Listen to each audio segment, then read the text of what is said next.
Good afternoon. It's Friday, the 12th of June 2015. Welcome to UK Column News, just after 1 o'clock. I'm your host this afternoon, Brian Gerrish.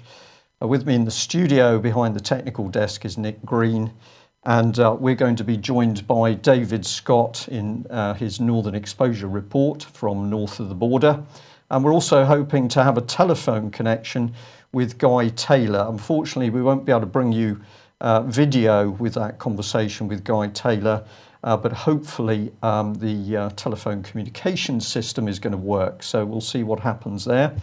The weather, well, it's a bit muggy in Plymouth. The chill of yesterday, quite a strong winds clearing away, and across the country I've got everything from overcast in London, gloomy in Windsor.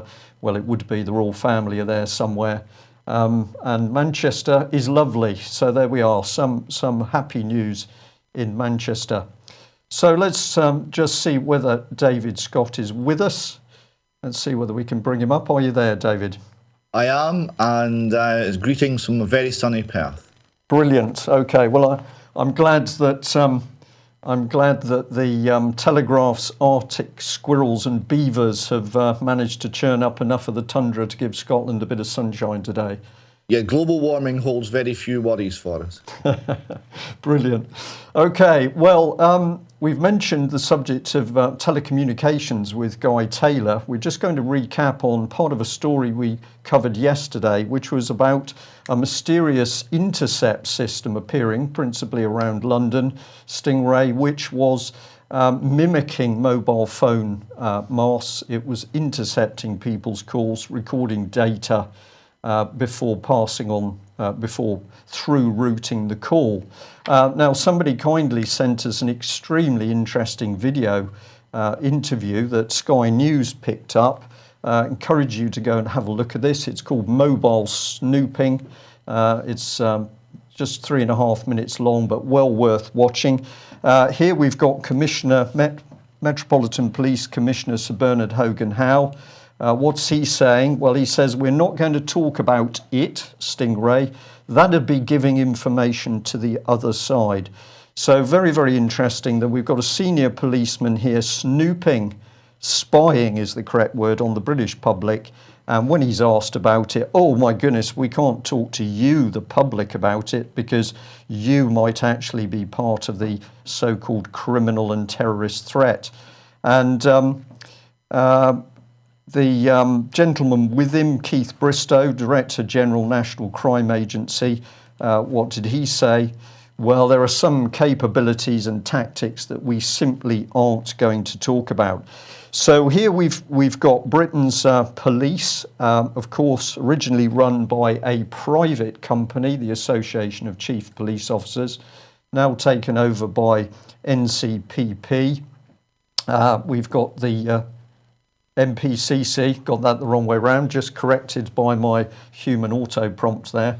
And essentially we've got unaccountable senior police now bringing in these extreme high technology spying devices, and they calmly sit there and say, we're not going to talk to you about it. Any thoughts, David? I know you're going to be mentioning Police Scotland in a minute. Well, yes, the lack of transparency is quite striking. The fact that there is a view of them and us, the other side, just who's involved in the other side is a very interesting question. We're seeing throughout all branches of government a view that the public at large are people not to be trusted, rather than people to be served, and that's obviously of great concern in a number of fields. That certainly is. Now, point out that in the video by Sky News, this gentleman actually has some very interesting words to say. He's a barrister from Brick Court Chambers, and he actually expresses great concern about the unaccountability of the owners of the cell phone spying system. So quite interesting that we've got mainstream media picking up on this story, and they seem to pick up the fact that there's something to be concerned about. Well, there certainly is, because of course one of the biggest problems that we've got in Britain at the moment is that not all policemen and women are honest and trustworthy. In fact, we have to say it's clear to us that some of them are criminal, some of them are helping to cover up serious crimes such as child abuse, and of course in doing so, many police officers are being coerced by senior officers into doing things they shouldn't do, or perhaps they wouldn't otherwise do. The BBC reporting here about a police whistleblower from the miners' strike time back in 1984, and Tony Mundy has said that basically he was told to change evidence in order to get a conviction in court. And he's quite rightly pointing out that this is wrong. It means that the courts are not about justice. We've got something else going on here. Finally come to the surface, but this was taking place back in 1984. We know this sort of behaviour is still happening in 2015. And of course, police lies, cover-up was happening around the Holly Gregg case. David.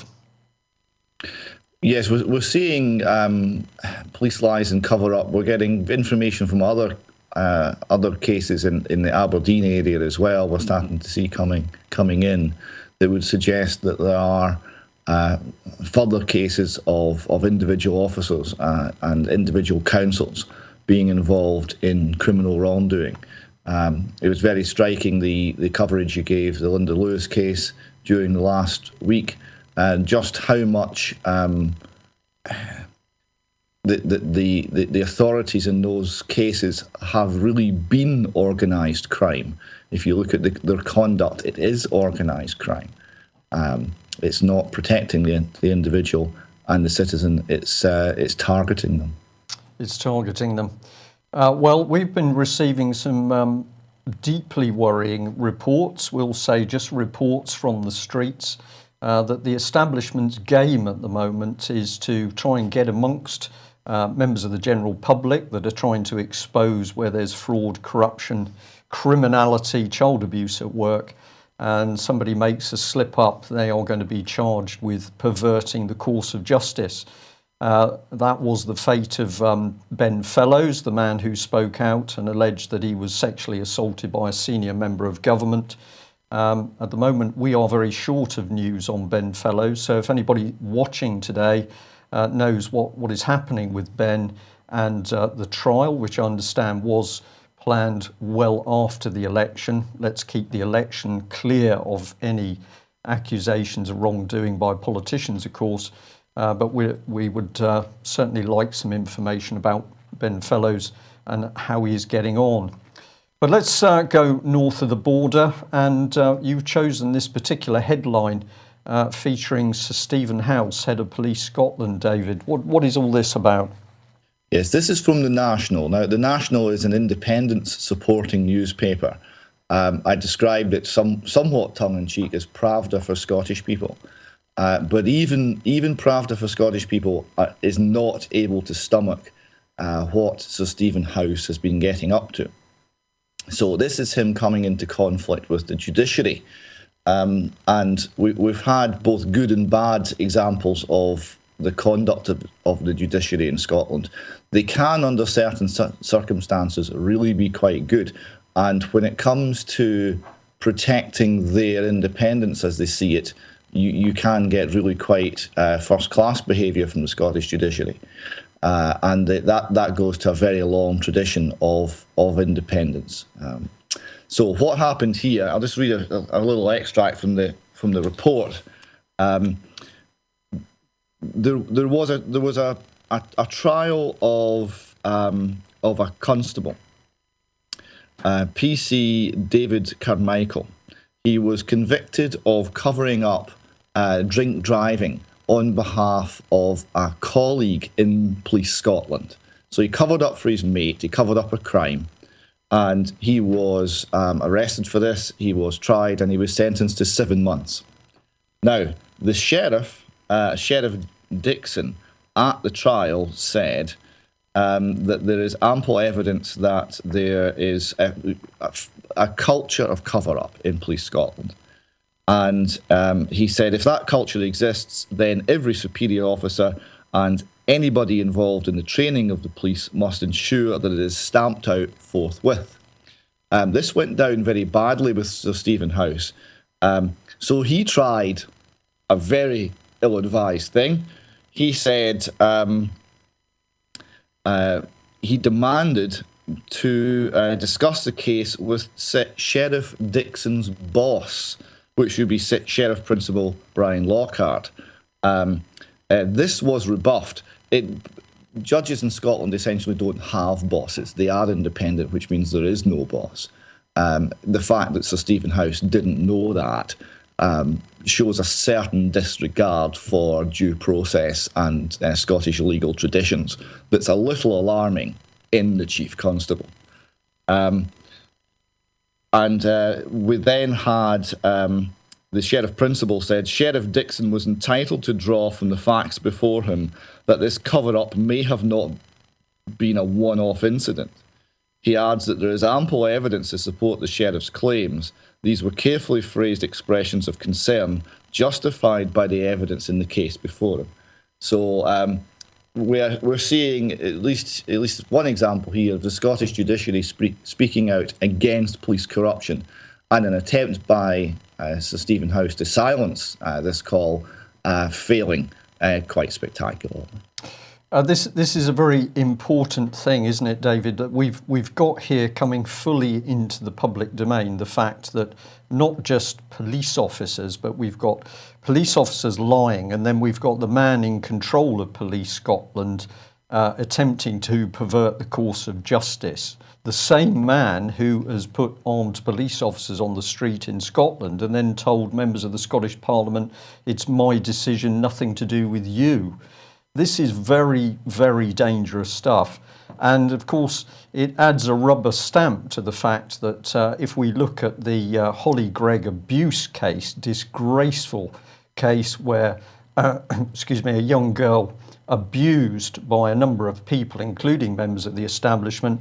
And then what did the police do? They lied, they covered up, and they failed to investigate properly. And then simply they say, well, we've not done any investigation, there is no crime. So this was just about an officer on drunk driving. But we know from the Holly Gregg abuse case that the Scottish police, some of them at least, are prepared to lie in order to cover up the abuse of children. This is serious stuff going on in Scotland. Yes, I mean the low-grade corruption of if you're a policeman and you're stopped speeding, and the officer recognises you and just sort of waves you on and tells you not to do it again. That sort of low-level covering up for your mates, certainly, to my knowledge, does happen. And drink driving is a more serious example of that. But we're seeing things which are much, much more serious.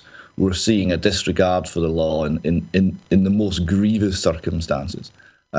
Holly Gregg doesn't appear to be a one-off outlier in Scotland. It seems to be a case where that type of thing, that cover-up, which involves local authorities, all branches of government and the police, and in the Holly Gregg case, obviously the judiciary were involved as well.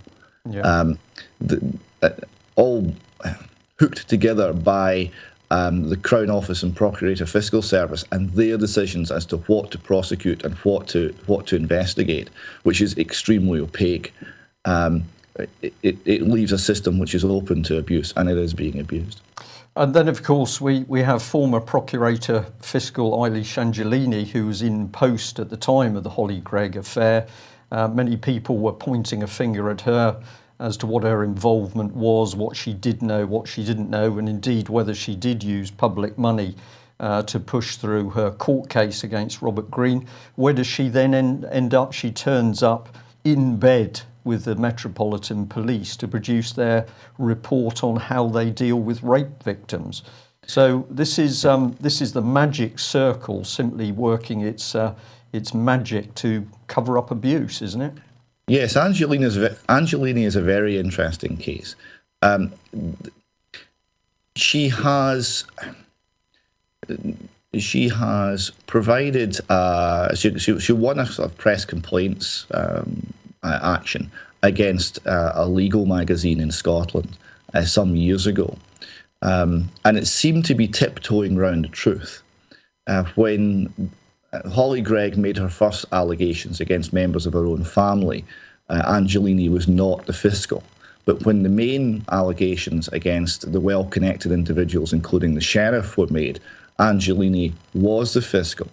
And is kind of trying to get us to believe that she either didn't know about this, someone came in and gave well evidenced testimony that there had been sexual abuse by a sheriff, and the local fiscal in charge of prosecuting crime in the area didn't know. That seems to be what she's trying to make us believe.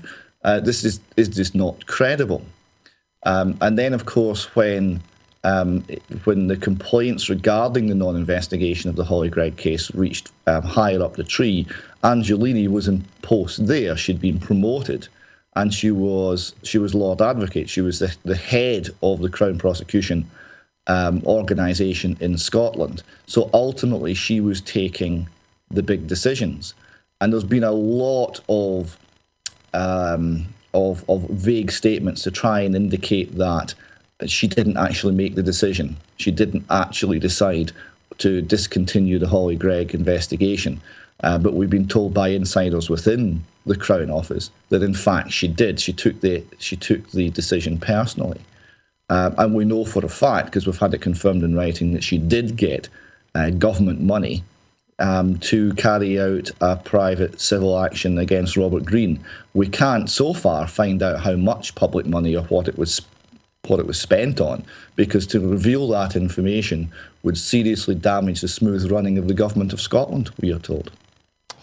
Well, if the government is doing covering up in Scotland, the next thing that happens, of course, is that when somebody is seriously injured or dies, it gets even murkier. And you've chosen another article from the National here, March for Justice. I'll just bring that up on screen, and I'll bring in this one, which is the Sunday Herald. Cover up. This man died after being arrested on the streets of Scotland. Police officers involved stayed silent for a month. So we've now got people dying, and it's a cover-up again. Yeah, there are very, very worrying aspects to this. This is the sort of thing that we're used to seeing in America, and we're told, well, it's a racist society, we've got armed police, it's a very violent society. This is not what we expect in Scotland. That is not what Scotland is like. It's much more peaceful. It's much more accepting of difference. And yet we have this man who died. And he died under very mysterious circumstances, and the police seem to be unable to come up with a coherent explanation as to what's happened. I'll just, again, read a couple of extracts from the article. This is from the Sunday Herald. It said, the family of Sheku Bayu, who died whilst under arrest in Fife, have made an emotional plea for a review over how police officers are scrutinised in Scotland. They spoke out yesterday in the first major interview after it emerged that it has taken police officers more than a month to give statements on Bayu's death to independent investigators. So they've had a month to get the story straight. This is just appallingly bad practice. Bayu, a 31-year-old gas engineer, originally from Sierra Leone, who had lived in Fife for 14 years. So we're not talking about a newcomer. You know, a newcomer, an asylum seeker, someone on the run. We're talking about someone who's established in the community. He died of suspected asphyxia as officers restrained him on a pavement in Hayfield Road, Kirkcaldy, on May 3. It is estimated that 9 officers were involved in the incident, and it has been reported that police used pepper and pava spray, handcuffs, leg restraints, and batons to subdue the father of 2. There's the words father of 2 and the words engineer and the 14 years in Scotland just do not chime with this. It seems extremely odd. Comment here from the family.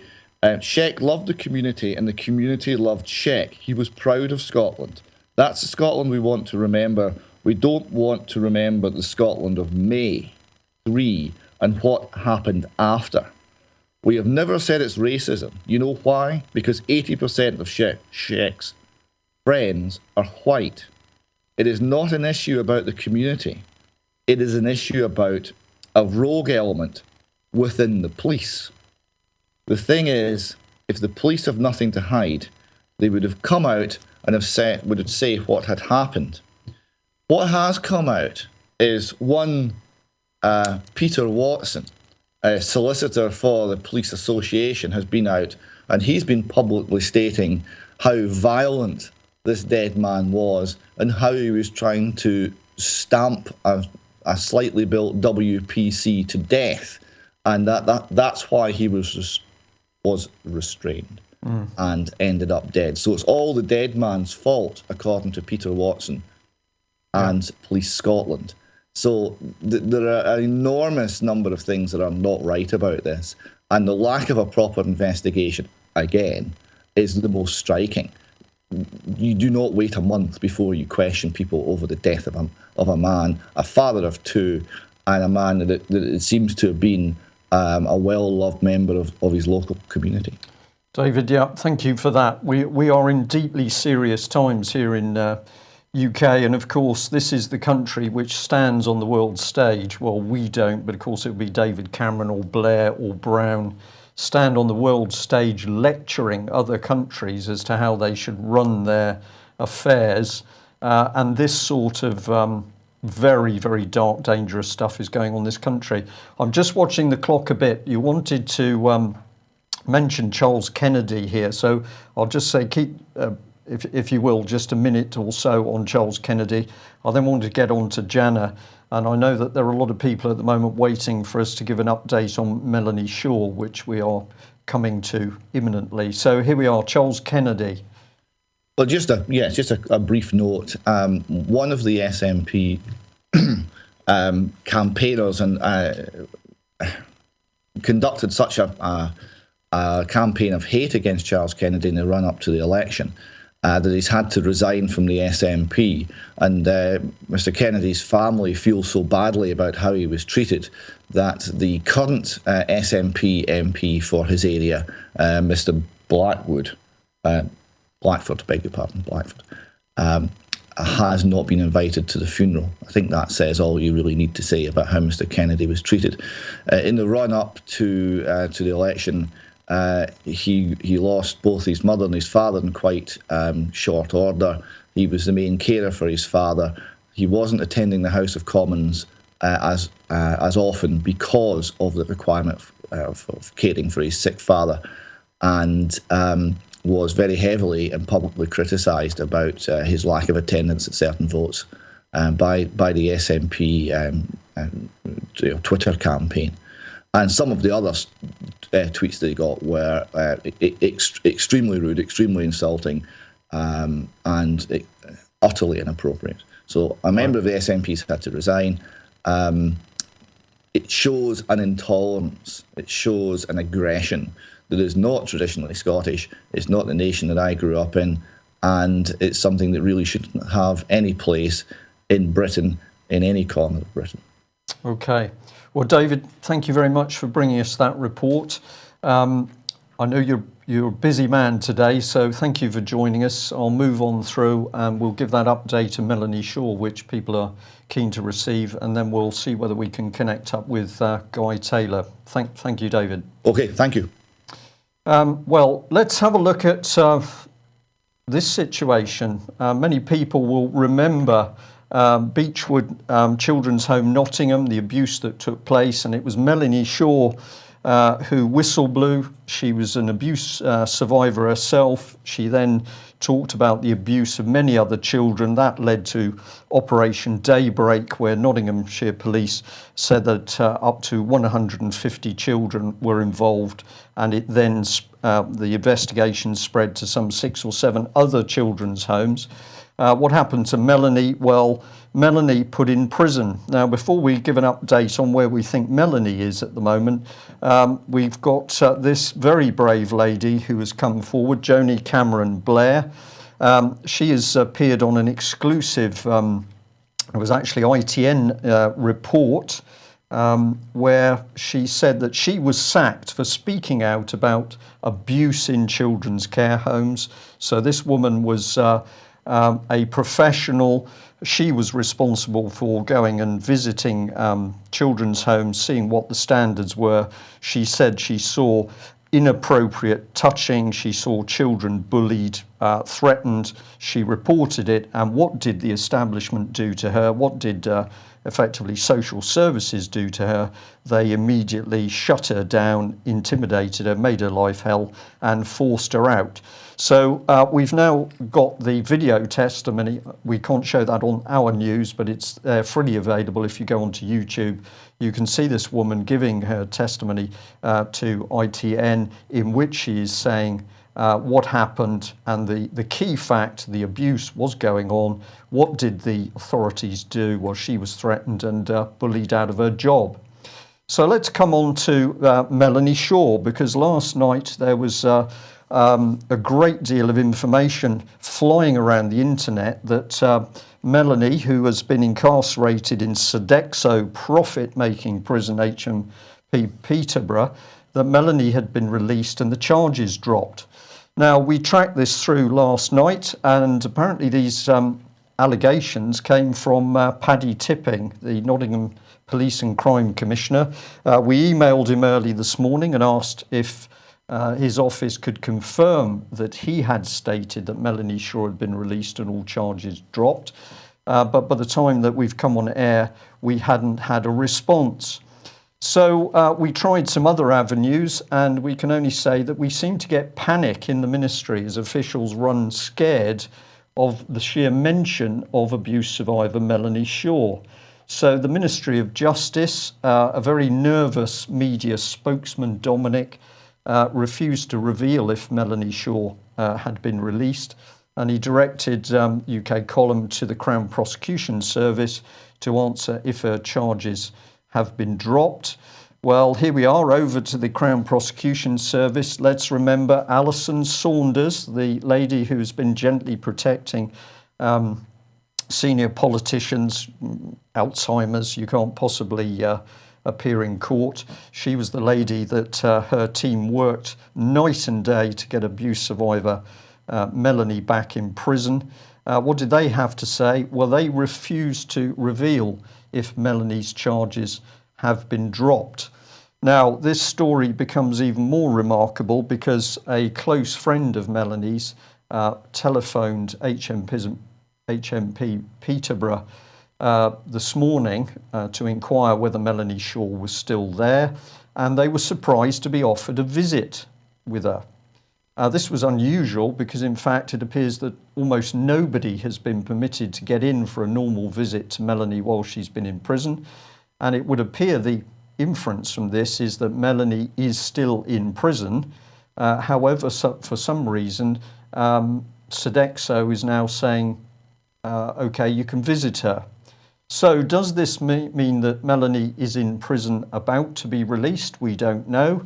Is it true that the Police and Crime Commissioner, Paddy Tipping, said she had been released and the charges dropped? We still don't know about that. Our worry is that perhaps Melanie is due to be released, but will she be given her freedom, or will she be put into a psychiatric unit? And our concerns about this are generated by the fact that the judge was very keen to get another assessment on her, at the same time completely sidelining Melanie's own psychiatrist of some 20 years. So that is the position at the moment. We strongly believe that Paddy Tipping did say that she'd been released and the charges would be had been dropped. Perhaps he was anticipating, and we are still waiting for news. So if anybody has heard from Melanie, please do let us know. We will make a report as soon as we know. Well, before I go to Guy, I'll just add that another abuse victim, Kaz, the very brave lady that spoke at the British Constitution Group recently, spoke to me yesterday to say that she'd been attacked quite viciously by a dog. This is the puncture wounds on her leg, which she said is extremely painful. Why was she interested in talking to me? Well, not only because she was very shaken up by this, but also to tell me that, of course, Huddersfield police simply refuse to act. So this is nothing new. Kaz has been consistently ignored by, should say, West Yorkshire police. So the police, ever since Kaz herself became an abuse whistleblower, simply don't bother to turn up, don't bother to take her reports. She has been completely sidelined, which appears to be the case. Britain's police desperately frightened about the number of whistleblowers talking about child abuse. Why? Because in the opinion of the UK column, I regret to say it is clear that many policemen and women are involved, at least in the cover-up of child abuse, if not involved in the actual child abuse itself.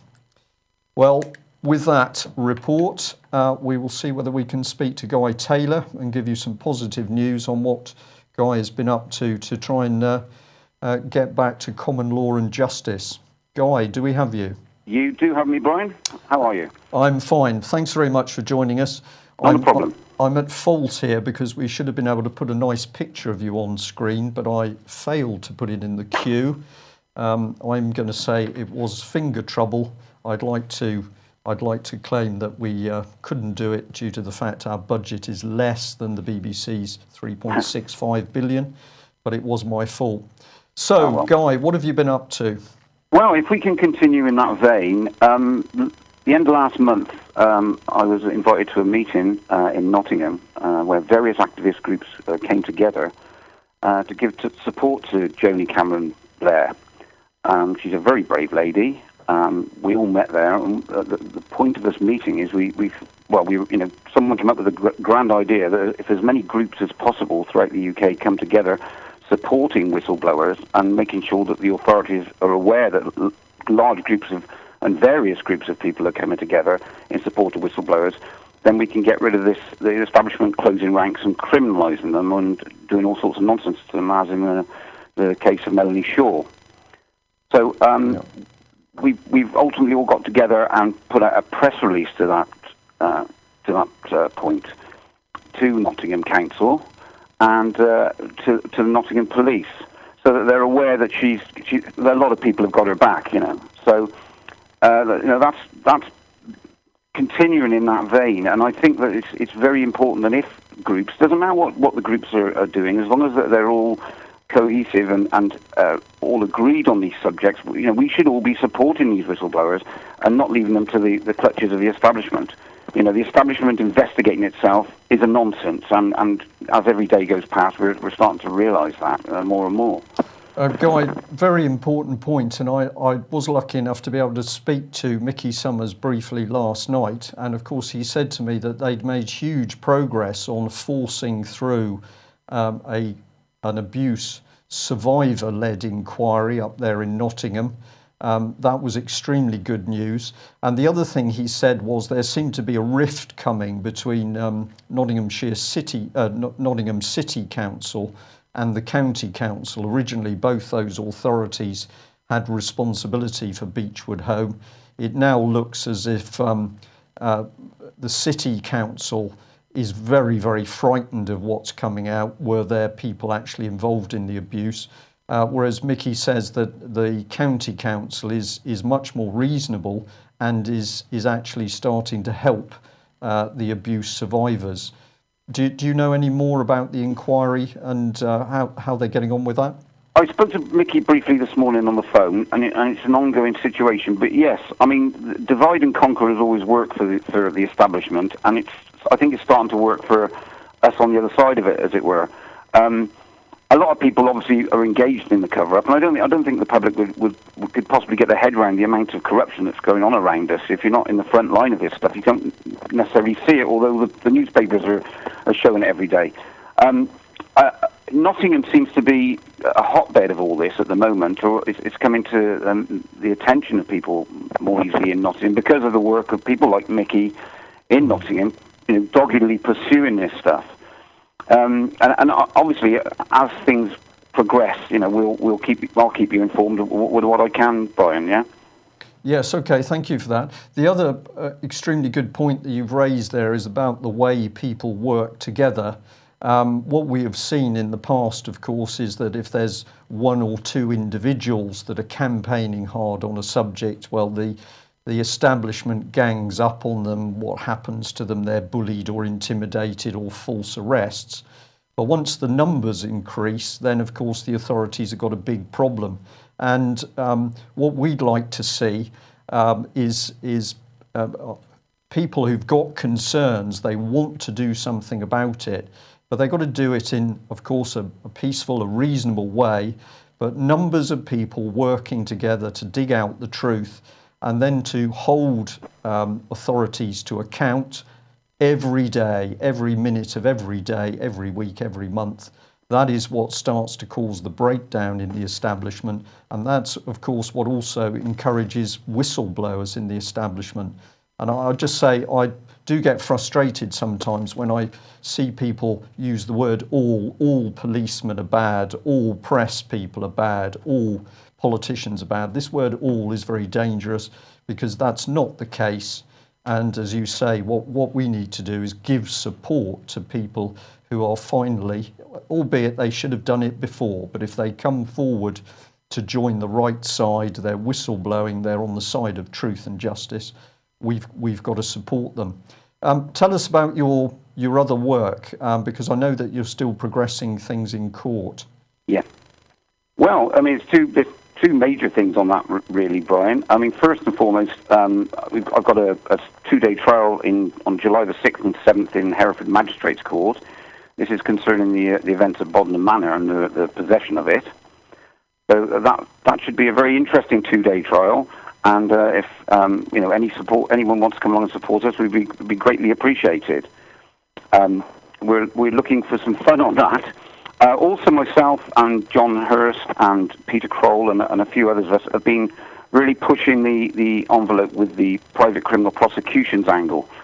And we've been getting varying results from all over the country, the way they're trying to deal with us. In Wales, a couple of weeks ago, they were desperately trying to get us out of the court. They don't even want to hear stuff. But other courts are being more accommodating. And in fact, we're using the information we're getting from the accommodating courts to go back and have another go at the courts that aren't being so accommodating. So again, as you said there about the whistleblowing, there appears to be diversity and a split in the legal profession on certain issues. Getting a case before the court, prosecuting a case, which should be a fairly simple matter, but none of them have got any procedural protocols. We've already established our procedural protocols in previous courts, but going to new courts is new land, new boundaries. So we're continuing with the private criminal prosecutions, and we've set up a website called examinedocs@hotmail.com. Now the purpose for doing that is for people who've already gone and got their court documents, as myself and you discussed on the show a couple of months ago. If they want to let us have a look at them, we can go through them, just make sure they're procedurally compliant. And we're getting an awful lot of interest from all over the country regarding this, because once people have actually had access to their court file, and they're then able to address the bank, the bailiffs, the police, and the courts based on those documents. And we've started to get a very interesting situation whereby bailiffs aren't coming round on a lot of these cases now. The agents coming around and asking for the keys, and the bailiffs aren't. And so we're very interested as to why that's occurred. We think it's because of the files that we're managing to get someone's file together. We're able to address it at the court, the bailiffs, the police, and the claimant with a document, and we think it's causing them a little bit of consternation. So we're having quite a lot of success with that. And so again, I'll say if anyone wants their documents examined, contact us on examinedocs@hotmail.com. Right. And we'll get back within 3 or 4 days and try and assist as much as we can. Yeah. Guy, that's really good news, and of course this is another resource to help people help themselves. And I'm sure that you will be wanting other people who've got the capacity, got the training, maybe they've got some formal legal training, to come on board and give help with that. But this is exactly what needs to happen, is the public properly informed as to what's going on in the country, what their rights are, and how they go about getting through this totally corrupted so-called system of justice. How do you see things? People often say to us, well, UK Column, you're giving us a lot of dark stuff, the bad news about what's going on. You're mentioning some positive progress here. But if you take a look at the country as a whole at the moment, how do you see things going? Do you think the wider public is starting to make some progress against the corrupt establishment? I honestly think that we've broken through some membrane somewhere. I'm not sure what, but we have. The caliber of people coming and contacting us, police officers that are still police officers, military people who've been in the military. I mean, I know you had Stuart Dodd on your show last week or the week before, on every sort of level, and the establishment is shaking at the very least because the public awakening is coming on in leaps and bounds. I've never known anything like it. It's a permanent job at the moment, and we're definitely taking things into another level. I don't know what that is. I do feel that there's things going on that wouldn't have gone on before. I've noticed it with the eviction situation, with the difference between bailiffs and agents coming round, and I've noticed differences in the court's attitude to people. Trying to close you out of every opportunity, but then when you do get through the door, you're getting dealt with differently. So I do think there's major things going on. I'm not a clairvoyant, so I don't know, but I feel it in my water, Brian. Okay. Right, Guy, thanks very much for that. Anything else you'd like to add? If not, I'm going to close with a comment on defence and David Cameron's failure to protect the country. But any last-minute stuff? Right. Well, as I say, I'll finish with the whistleblowers are very brave people. We need to get as many diverse groups as we can, supporting them, regardless of what they're involved in the groups, and show that the establishment that we're all supporting each other. And onwards and upwards for us, Brian. Yeah. Yeah. Okay. Excellent. Okay. Thank you Thanks, for Brian. Upbeat report there. And I'd just like to echo any members of the Asian community out there that are listening to UK Column. We're very keen to increase our capacity to talk with the Asian community in UK, because of course we know the government's policy is divide and rule. So if you can assist with that, we'd like to hear from you. Well, of course, one of the ways of committing treason is to simply fail to defend the country, and that is what it appears to us David Cameron has been engineering ever since he came into power, and it is still only the UK Column that has exposed the dirty dealings going on with the Franco-British Council, meetings at the ambassador's residence in Paris, which led to Britain's strategic defence review, which has ultimately decimated Britain's armed forces. So at the very time that David Cameron is ramping up war with Russia, what is he doing at home? He is absolutely cutting our defences to the bone. Why is he doing that? Well, many people might say, let's pick up the Daily Telegraph and read what they have to say. Well, let's have a look at their defence correspondent. Here he is. Con Colin, I think is how you pronounce his name. And somebody pointed out that he was tweeting some interesting stuff. So we decided to have a look at what this educated man is saying about defence. We came to the conclusion that he was rather confused. So he's got a couple of tweets here. If Russia gives up on Assad, then we can really get serious about defeating the Islamic State. So here's the usual rhetoric. The whole fault of everything at the moment is Russia and Assad. Then he says the Saudis have fired the starting gun for nuclear proliferation in the Middle East. And he goes on, ISIL is winning in Syria and Iraq, time for plan B. And ISIL is running rings around the West. It's time now for Cameron and co to get real. Well, we just had some questions. We wondered whether this man was foolish enough to believe the government's largely BBC propaganda about the Islamic State and the fact we're all about to be murdered in our beds. We wondered why Tory MP Brooks Newmark actually went to meet those who he himself said were connected through to Al-Qaeda and Al-Nusra. And we'd like to ask, why didn't the Telegraph get serious in doing some proper investigative journalism to find out why we had senior British politicians mixing in the Middle East with some very dubious characters who we now say are all terrorists? Well, let's follow it through. We've got a bit more here. We think these are really tweets of confusion, so we thought we'd put on screen what the reality was. Let's have a look at the first one. Russia supports one of the most brutal regimes in the Middle East. That's a problem. Well, our reply is no, the problem is that the UK and US have attacked and destabilised the Middle East, including Iraq, Afghanistan, Libya and Syria, and of course threatened Russia by dangerous troop movements on the Russian border. So it appears that the Telegraph's defence correspondent's a bit wide of the mark in how he assesses what's happening in the world. He then says, we know we're in trouble when the Saudis have more British combat jets than the RAF. Well, this is an irrelevance, really, because this gentleman should know we're in trouble because the mainstream journalists either do not have the mental acumen, that means they're not bright enough, or will not tell the truth about the scale and immense dangers of Cameron's defence cuts in manpower, experience and equipment. And we are warning, and we will continue warning, that of course as our military capability decreases, it also places us at risk at home. Let's do a bit more. David Cameron and George Osborne are out of their minds if they're seriously considering further defence cuts.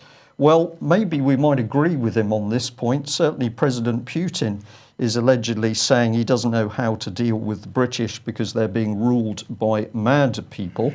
But we decided to say that the reason that Cameron and Osborne are deliberately ramping up tension for war against Russia and deliberately cutting Britain's defences is treason. But they've got an objective, and that's to force the UK in a weakened state into the EU military structure. So I'd just like to say to the Telegraph's defence man, I think you need to get out of your chair, probably have a few less meals in the London restaurants and start really investigating what Britain's politicians are doing, because you're watching treason. And what should we end on? I think we better end on the royal family. Many people have pointed out that they are very interested to see Prince Willie visiting a Jewish charity. My goodness, the pictures in the Mail article go on and on. He's been promoting a Jewish welfare charity, but what we noticed was he was also mixing with the political fundraisers who have been backing the Lib Lab Con. And one of the photographs appeared to be Lord Levy.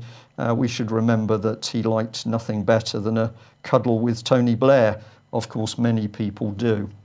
On that happy note, we will leave it there. Very serious things happening in Scotland, serious things happening in England as well. Of course, all of this centres on blackmail, control, and that is what the child abuse is about. The good news is, of course, this is coming to the surface. Thanks very much for joining us. If you have any news on Melanie Shaw, with evidence, we've got to know that it's correct. Please do let us have it. And if you like what we do and you're not a subscriber to UK Column, we need your help. Please join and subscribe, because it's only with your generosity and support that we can do what we do. Thank you for joining us. We'll be back same time on Monday. Bye-bye.